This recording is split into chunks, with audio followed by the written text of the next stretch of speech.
It is widely considered the most lonely place on Earth. A frozen chunk of volcanic rock in the South Atlantic, over 1,600 miles from the nearest human soul. By all logic, Bouvet Island should be empty. It is a void in the map. But in April 1964, a British expedition arrived and found a physical impossibility sitting in a frozen lagoon. A white lifeboat. It was perfectly intact. It had copper tanks and supplies, but there was no camp, no fire, and no bodies. In a place where survival is impossible, how did a small open boat cross the deadliest ocean in the world? And more importantly, where did the passengers go? To understand the mystery of the lifeboat, first, you must understand the hostility of the place itself. This isn't just an island. It is a fortress of ice designed to keep humanity out. Bouvet Island is an anomaly. Located in the sub-Antarctic, it is technically a dependency of Norway, but in reality, it belongs to the storms. It holds the title of the most remote island in the world. The nearest land is Queen Maud Land in Antarctica, over 1,000 miles to the south. The nearest inhabited location is Tristan da Cunha, roughly 1,400 miles away. If you were stranded here, the closest human beings to you would likely be the astronauts on the International Space Station passing overhead. The island is small, only 19 square miles, but 93% of it is covered by a thick, permanent glacier. It has no natural harbor. The cliffs rise vertically from the sea, black walls of volcanic rock battered by the constant fury of the Southern Ocean. The waves here can reach the height of a 6-story building.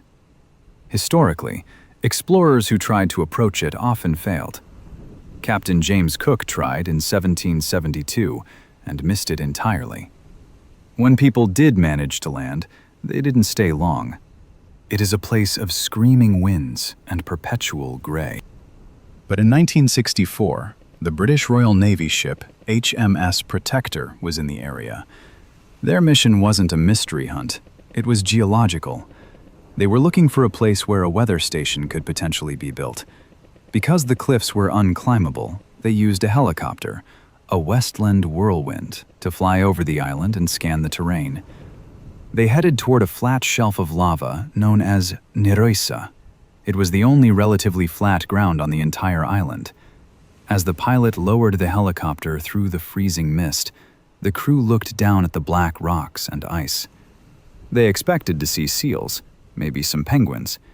Instead, they saw something that made no sense. A man-made object. A boat.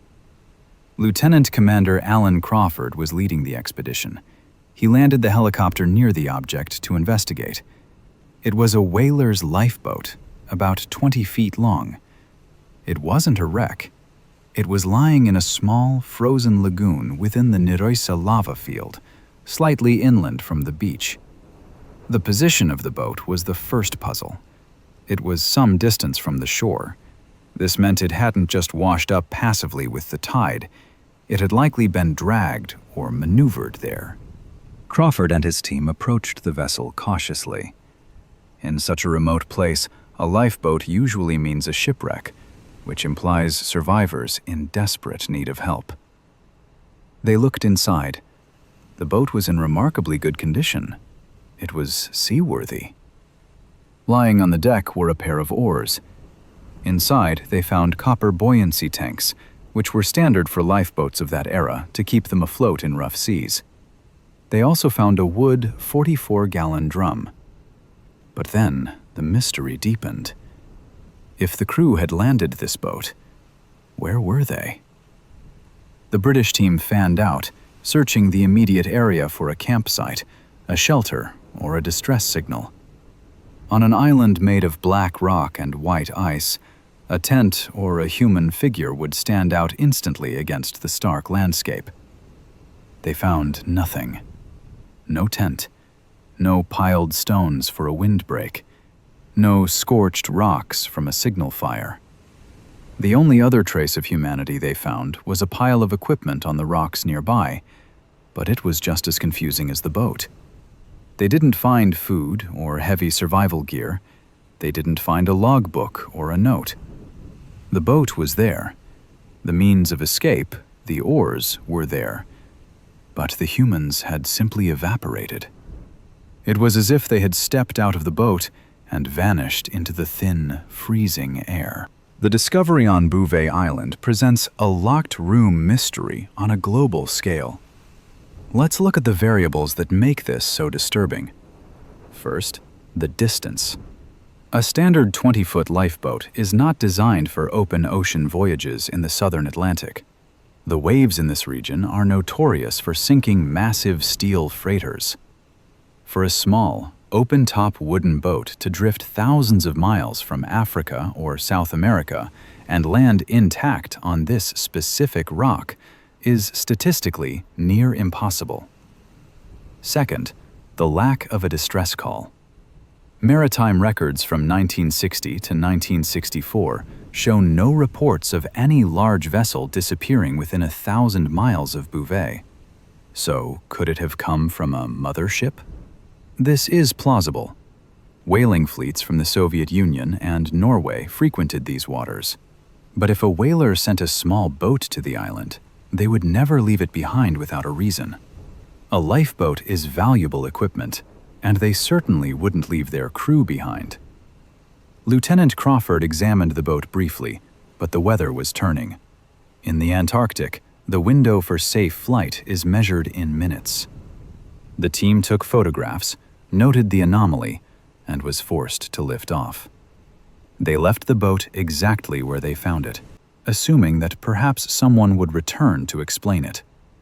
But the story took a stranger turn. 2 years later, in 1966, another expedition returned to Bouvet Island. They went to the Niroysa lagoon, specifically looking for the white boat. They wanted to inspect the copper tanks for serial numbers, but when they arrived at the lagoon, the boat was gone. Had the crew returned? Had it been stolen?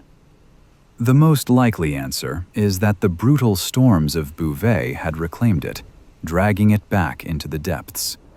The evidence was erased forever. For decades, the ghost boat of Bouvet remained one of the internet's favorite unsolved mysteries. Theories ranged from secret Cold War spy drops to mutinies. However, the truth is likely hidden in the forgotten logs of the Soviet whaling industry. Researchers digging into maritime archives found a record from 1958, 6 years before the British discovery. A Soviet whaling factory ship, the Slava 9, was operating in the Antarctic fleet.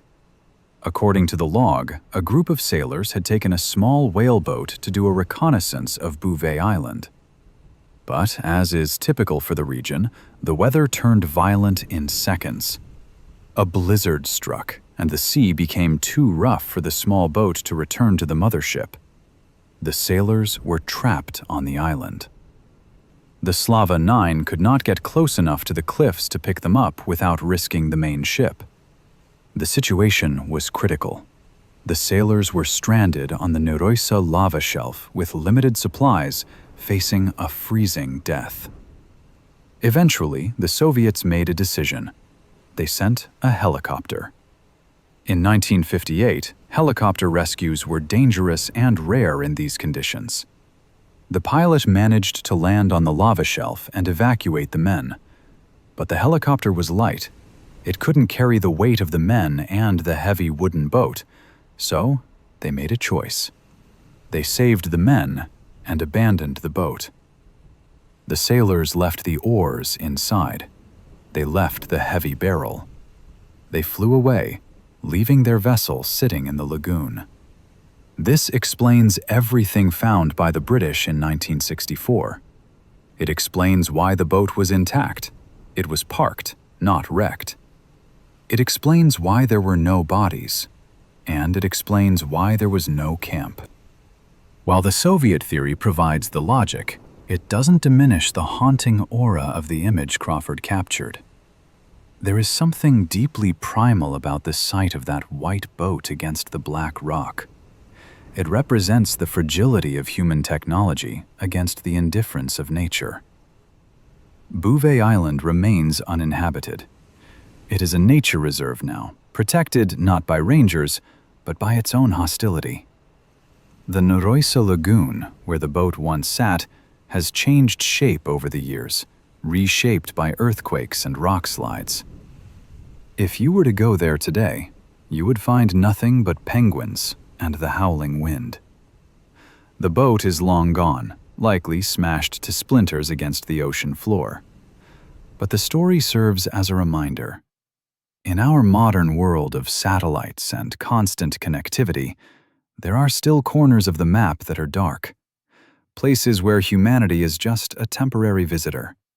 Places where, if you are left behind, you simply cease to exist.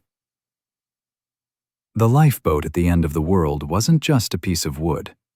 It was a monument to the terrifying silence of the Antarctic.